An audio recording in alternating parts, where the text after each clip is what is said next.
Selamat datang kembali di penjelajahan mendalam kita. Hari ini kita mau fokus ke bab 11 nih dari materi yang Anda bagikan. Judulnya aja udah bikin penasaran ya. Bertindak ketika kata-kata saja tidak cukup. Betul. Kita tahu kan, materi ini ngupas tuntas soal validasi. Nah, bab ini khusus banget ngajak kita mikir, kapan sih aksi nyata itu jadi penting? Kapan nggak cukup cuma ngangguk paham atau dengerin aja? Tepat sekali. Dan bab 11 ini penting ya. Karena sering kali kita tuh sampai di titik di mana omongan aja rasanya kurang nendang gitu. Kurang pas. Kurang cukup ya rasanya? Nah, disitulah tindakan bisa jadi cara paling kuat buat nunjukin empati. Ini langsung muncul pertanyaan inti ya kan. Kapan persisnya kata-kata itu jadi kurang? Terus, gimana caranya sebuah tindakan bisa jadi validasi yang dalam banget buat seseorang? Oke, mari kita coba bedah nih. Kita kan udah pernah bahas ya, keterampilan dasar kayak mendengarkan, mengamati, itu masuknya ke kesadaran penuh atau mindfulness skills. Terus naik dikit ke memberi konteks, menyetarakan, itu bagian keterampilan memahami, understanding skills. Nah, sekarang kita lompat nih ke bertindak atau take action. Ini posisinya di mana sih di tangga validasi yang udah kita pelajari? Bertindak ini posisinya lumayan tinggi loh Anda. Bener. Masuknya ke keterampilan empati, empathy skills. Jadi ini bukan lagi sekedar, oh iya, aku tahu kamu sedih, atau coba ngertiin logikanya. Lebih dari itu ya? Jauh. Keterampilan bertindak ini minta kita buat ikut serta secara aktif. Kayak kita nanemin diri kita di situasinya orang itu. Udah nggak jadi penonton di pinggir lapangan lagi, tapi ikut turun main bareng mereka gitu. Menarik. Tapi tunggu dulu deh. Deskripsi ikut serta aktif, menciptakan perubahan, kok ini kedengarannya mirip banget sama problem solving ya? Padahal kan setahu saya materi ini sebelumnya justru ngingetin kita, jangan buru-buru nawarin solusi kalau niatnya validasi. Gimana bedainnya nih? Rasanya tipis banget batasnya. Wah, pertanyaan bagus banget. Krusial ini. Dan emang batasnya bisa tipis kalau nggak hati-hati. Dua-duanya, bertindak buat validasi sama problem solving, emang sama-sama ada usaha mengubah sesuatu. Ini ya kan? Sama-sama ada aksi. Betul. Tapi, bedanya itu di niat sama fokus utamanya. Kalau bertindak buat validasi, tujuan utamanya nunjukin penerimaan dan pemahaman lewat aksi itu. Fokusnya ke pengalaman orang yang divalidasi. Kalau problem solving, ya fokusnya ngilangin masalahnya itu sendiri. Jadi tujuannya bukan sekedar beresin masalahnya gitu ya, lebih ke nunjukin, gue ada di sini bareng lu dalam masalah ini. Wah, Anda nangkep banget intinya. Coba deh bayangin contoh ini ya. Teman Anda curhat, kesel banget saudaranya minjem duit mulu, nggak dibalikin, padahal gaya hidupnya hedon. Waduh, sering terjadi tuh. Iya kan? Kalau Anda respon, wah gila sih, aku bisa bayangin keselnya kamu, nggak adil banget itu. Nah, itu validasi verbal yang kuat. Tapi kalau Anda tanpa ngomong apa-apa, langsung nelpon saudaranya buat ngasih pelajaran, Wah, itu udah beda cerita. nah, itu udah masuk problem solving. Mungkin malah bikin teman Anda nggak enak atau malah nambah masalah buat dia, ya kan? Tindakan validasi itu harusnya ngomong, aku lihat dan aku terima perjuanganmu. Bukan, sini aku beresin masalahmu.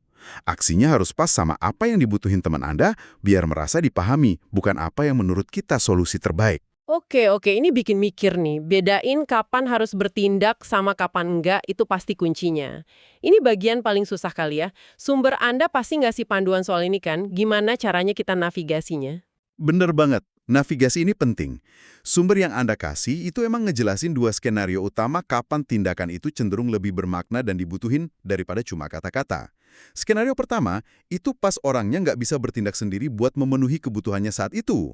Nah, ini nih, area rawan jebakan kan, resiko memungkinkan atau enabling niatnya bantu tapi malah bikin orang jadi tergantung kayaknya gede banget di sini. Saya jadi inget contoh dari penulisnya soal gimana dia dulu sering nyisirin rambut anaknya Havana yang umur 8 tahun. Oh iya, saya ingat contoh itu. Kelihatannya kan bantuan biasa aja ya, tapi penulisnya sendiri mikir, jangan-jangan ada unsur enablingnya nih. Soalnya kan sebenarnya Havana bisa belajar sendiri walau mungkin butuh waktu lebih lama gitu. Gampang banget ya kejebak niat baik yang kebablasan. Gampang banget. Niat baik aja emang nggak cukup. Kita perlu sadar juga dampak jangka panjangnya. Tapi penting juga jangan jadi terlalu kaku sampai takut bertindak sama sekali. Ada kalanya tindakan itu emang bener-bener dibutuhin dan jadi validasi yang kuat banget. Coba bandingin contoh Havana tadi sama cerita lain dari penulis. Pas dia mutusin nawarin tumpangan rutin ke halte bus buat kliennya. Oh, yang itu ya. Konteksnya gimana tuh? Nah, konteksnya ini penting banget. Klien ini lagi terapi intensif yang krusial buat dia. Tapi perjalanannya ke tempat terapi itu jadi penghalang besar. Jauh, susah, bikin capek fisik mental. Kliennya udah sampai putus asa gitu. Sebelum nawarin bantuan, penulisnya pasti mikir macam-macam, termasuk pertimbangan klinis, etis sebagai terapis, bukan keputusan impulsif lah. Terus reaksi kliennya gimana pas itu? Pasti momen penting ya? Penting banget. Kliennya kaget sampai nanya, Anda mau lakuin itu buat saya? Penulisnya cerita gimana tindakan simple itu, nawarin tumpangan, bikin kliennya ngerasa terapisnya nggak cuma dengerin doang, tapi benar-benar berjuang bareng dia, sama-sama ngadepin rintangan buat sembuh. Tindakan itu memvalidasi realita beratnya perjuangan si klien dan betapa pentingnya terapi itu buat mereka berdua.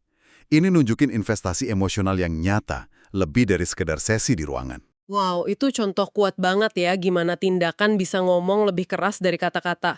Tapi di sisi lain bertindak tanpa permisi juga penuh resiko kan?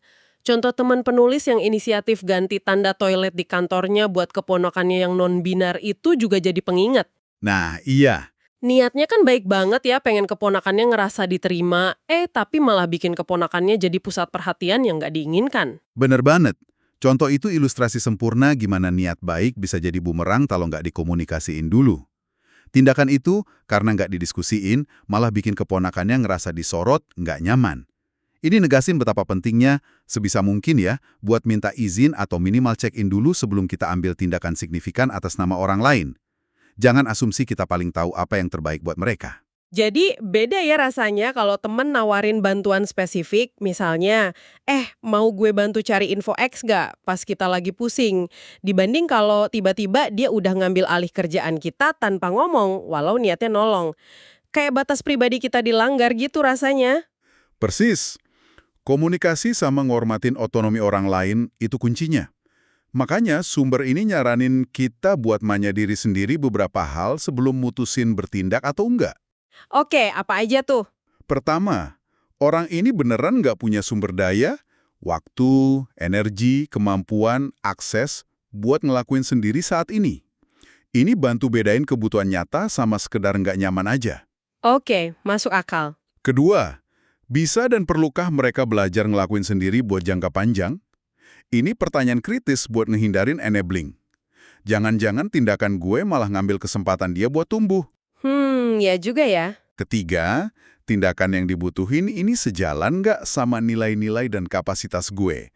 Jangan sampai kita nawarin bantuan yang sebenarnya bikin kita berat atau malah lawan prinsip kita. Dan kesimpulannya, kalau ragu dan situasinya memungkinkan, tanya dulu. Lebih aman nanya daripada asumsi terus salah langkah. Selalu lebih baik. Itu tadi skenario pertama. Nah, skenario kedua yang dibahas itu ketika orangnya sebenarnya bisa bertindak sendiri. Tapi tindakan kita tetap bisa jadi bentuk validasi yang kuat banget dan nyentuh hati. Saya ingat ini. Kayak contoh pengalaman penulis sendiri pas habis lahiran itu ya. Keluarga sama teman-temannya pada bawain makanan. Dia ngaku sih, sebenarnya dia bisa aja pesen makan atau masak simpel.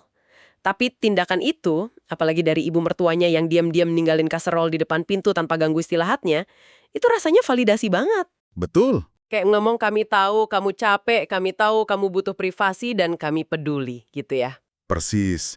Efeknya seringkali jadi momen, kok mereka tahu? Ini nunjukin apa yang disebut sumber sebagai astute attunement. Kepekaan yang tajam dan dalam sama kondisi dan kebutuhan orang lain. Bahkan yang nggak diomongin. Kayak contoh lain, pas suaminya penulis, Maret tiba-tiba pulang bawa pizza, makanan favorit penulis, abis tahu penulis baru aja lewatin hari yang berat banget di kerjaan. Oh, yang pizza itu ya? Iya, Mat kayak ngebaca kebutuhan emosional istrinya tanpa diminta. Tindakan spontan itu memvalidasi perasaan capek dan stres penulis. Seolah bilang, aku lihat kamu, aku ngerti apa yang kamu butuhin sekarang. Kepekaan kayak gini biasanya tumbuh dari hubungan yang dekat dan perhatian tulus dari waktu ke waktu. Tapi di sini juga ada sisi lainnya kan? Resiko jadi sok tahu atau sok ikut campur atau bahasa sumbernya busybodying. Gimana kita tahu kapan bantuan proaktif kita ini dihargain sebagai validasi dan kapan mulai ngelewatin batas jadi intervensi yang ganggu atau nggak dipengenin? Nah, ngamatin reaksi penerima itu kuncinya di sini. Gimana reaksinya? Kelihatan lega, tersentuh, atau ngucapin makasih tulus? itu biasanya pertanda bagus. Tindakan Anda kemungkinan besar nyampe sebagai validasi. Oke. Sebaliknya, kalau reaksinya datar atau malah kayak ngerasa udah seharusnya dibantu, entitlement gitu, atau malah kelihatan agak tegang, defensif atau narik diri, nah itu bisa jadi sinyal peringatan. Sinyal bahaya ya? Bisa jadi, mungkin tindakan Anda kerasa ngelewatin batas, mungkin Anda lagi dimanfaatin, atau mungkin Anda nggak sadar lagi enabling. Perhatiin bahasa tubuhnya, nada suaranya, jangan cuma kata-katanya aja. Jadi kita juga harus peka nih buat baca situasi dan siap mundur kalau sinyalnya kurang oke gitu. Tanpa perlu baper atau ngejudge. Tepat sekali. Fleksibel dan siap mundur dengan anggun itu penting. Ingat ya, tujuan utama kita kan validasi, bukan maksain bantuan kita. Selain itu, penting juga buat terus refleksi. Tindakan gue ini, walau bantu jangka pendek, jangan-jangan malah ngehalangin orang ini ngembangin kemandirian atau skill problem solvingnya sendiri. Validasi sejati gak seharusnya ngambil agensi atau kesempatan belajar orang lain. Ini keseimbangan yang perlu dijaga terus. Oke deh, jadi setelah kita bahas semua skenario, resiko, sama nuansanya ini, jadi apa artinya semua ini? Apa nih benang merahnya? Benang merahnya ya balik lagi ke niat di balik tindakan itu. Niat terdalam kita apa sih? Apa benar-benar mau nunjukin kita hadir, kita paham perspektif dan perjuangan mereka, dan kita peduli? Kalau iya, nah tindakan kita mau sekecil bawain kopi atau segede nawarin tumpangan rutin, itu punya potensi jadi validasi yang kuat banget. Tindakan itu cuma salah satu cara aja buat nyampein empati dan penerimaan. Dan kayaknya nih ya, karena ini melibatkan aksi nyata di dunia luar, keterampilan ini nuntut penilaian yang lebih hati-hati ya. Beda sama sekedar salah dengar atau salah tafsir kata-kata, kalau salah bertindak rasanya dampaknya bisa lebih gede, bisa lebih ngerusak kepercayaan, gitu. Betul banget. Potensi kerusakan kalau kita salah langkah pas bertindak emang lebih tinggi dibanding keterampilan validasi di level sebelumnya. Tindakan yang salah sasaran atau ngelewatin batas itu bisa kerasa invalidating banget, bahkan nyakitin. Makanya, sebelum loncat ke bertindak, penting banget mastiin fondasi validasi lainnya udah kuat. Kita udah beneran hadir belum sih, mindful? Udah usaha memahami perspektif mereka secara mendalam belum? Empati kita tulus nggak? Tindakan yang lahir dari fondasi kesadaran, pemahaman, dan empati yang kokoh ini yang biasanya bakal tepat sasaran dan kerasa memvalidasi. Baiklah, oke. Mari kita coba rangkulan sedikit ya. Jadi, bertindak ini bisa jadi puncak validasi, kuat banget efeknya, terutama pas kata-kata aja udah nggak cukup atau hampa rasanya. Tapi ini bukan sekedar problem solving atau main beres-beres masalah orang lain aja. Bukan. Perlu pertimbangan yang hati-hati banget. Situasinya gimana, kapasitas orangnya gimana, ada resiko enabling nggak, gimana batasan pribadinya, dan yang paling penting apa niat tulus kita di baliknya. Tanpa kehati-hatian ini, niat baik bisa jadi bumerang. Dan kalau kita tarik ke gambaran yang lebih gede lagi, keterampilan bertindak ini bukan cuma ngelakuin sesuatu, tapi secara unik dia ngejembatanin antara penerimaan, aku terima kamu dan perjuanganmu apa adanya, sama perubahan. Aku bersedia bantu kamu maju. Ini soal nunjukin empati di level paling dalam dengan cara paling nyata. Kayak bilang, aku nggak cuma dengar atau paham perjuanganmu, aku bersedia ada di sini. Di dalam perjuangan itu bareng kamu. Nah, itu inti validasi lewat aksi. Wah, itu ngerangkumnya kuat banget sih. Bener-bener ngasih dimensi baru ya buat pemahaman kita soal validasi. Mungkin nih, sebagai penutup, ada baiknya Anda, pendengar kami, coba renungin ini sebentar. Coba ingat-ingat lagi, satu momen pas seseorang bertindak buat Anda, mungkin hal kecil aja, tapi itu bikin Anda ngerasa bener-bener dilihat, dipahamin, atau didukung. Apa sih elemen dalam tindakan itu yang bikin rasanya jadi validasi, bukan cuma bantuan praktis biasa? Iya. Sebaliknya, pernah nggak ngalamin tindakan orang yang niatnya jelas baik, tapi kok malah rasanya ganggu atau nggak memvalidasi buat Anda? Nah, merenungin bedanya pengalaman ini di hidup Anda sendiri, mungkin bisa jadi semacam kompas internal gitu, buat bantu ngukur kapan tindakan Anda berikutnya bisa jadi jembatan koneksi yang kuat sama orang lain. Pertanyaan reflektif yang bagus banget itu buat dibawa pulang. Terima kasih banyak sudah menyimak penjelajahan kita di bab 11 ini. Semoga diskusi kita ini ngasih percikan pemahaman baru ya, buat Anda dalam berinteraksi dan dukung orang-orang di sekitar Anda. Sampai jumpa lagi di kesempatan berikutnya.